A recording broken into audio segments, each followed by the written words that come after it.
consider not speaking negatively about leaders, policies, and laws a requirement for respecting governments and government leaders. I've also noticed that many people now consider not mentioning our nation's mistakes, like slavery and segregation, and not mentioning present ongoing injustices. Many people have now decided that if we mention those things, we are not patriotic. If we mention and remember things that our nation has done that are not good, then somehow we are unpatriotic. Somehow there are many folks in our midst that simply want us to report the good things about us and then ignore the negative things, because there's nothing to learn from there, or maybe pretend they didn't even happen.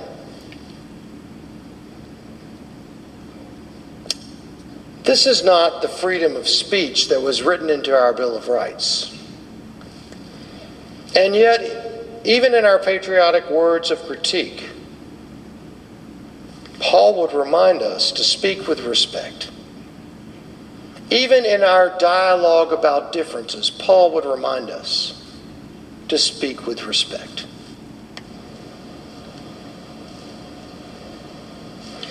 In fact, he reminds all of us in all of our relationships, as Romans 13:8 tells us, to live a life of love, because love is the highest law. So even in our critique, which we are given not only by the Bill of Rights, but we are given by God the responsibility to protest, to resist, to critique when the government is not being just. We still, however, do those things with respect. Even in our critique, we prize respectful dialogue rather than name-calling, venom, abusive words, social media rants, and threats. We must remember disagreement is not inherently disrespectful. But critique must come with love and respect. As Christians, the respect we are commanded to give to the government is not rooted in partisanship. It's rooted in the call to justice and the call to love. I don't know about you, but I've noticed that so many people in our nation only give respect to the government leaders from their own party. Followers of the Christian right, including many preachers, often condemn Americans and media for their distaste and demeaning words about Donald Trump. Heard it over and over again about how many people are so upset about how Donald Trump is talked about, when those same people, the same people that are so upset about how Donald Trump is talked about, will quickly vilify and speak with horrendous awfulness about Barack Obama. Speaking with racial tropes and racism that is subconscious and with hate. And it goes the other way as well. People who love Barack Obama, many have been guilty of saying, stop speaking so ugly about him, but then the next line they'll speak ugly about Donald Trump.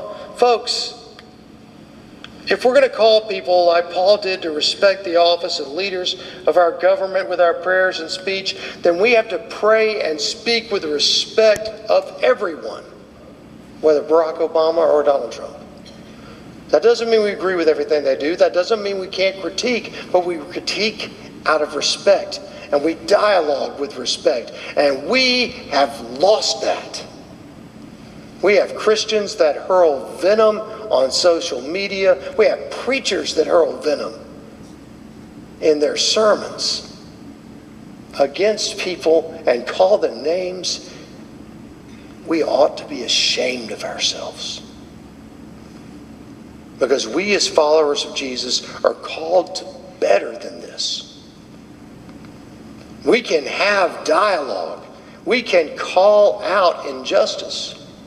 We can speak about what is not right. We can even say so-and-so has not done what is right. But to call them names, and to belittle and to have our discourse descend into the muck of ugliness that would have more in common with the most pagan people around than with followers of Jesus, we can and must do better. We're called to do better. Even in the latest polls where Christianity continues to go down in numbers in the United States of America, it says something like somewhere around 63% of Americans are still practicing, believing Christians. If 63% of our people said we will no longer speak with ugliness and venom about people on any side, and we will only dialogue about issues, we would have to change. But too many of us as Christians are unwilling to give up our partisanship.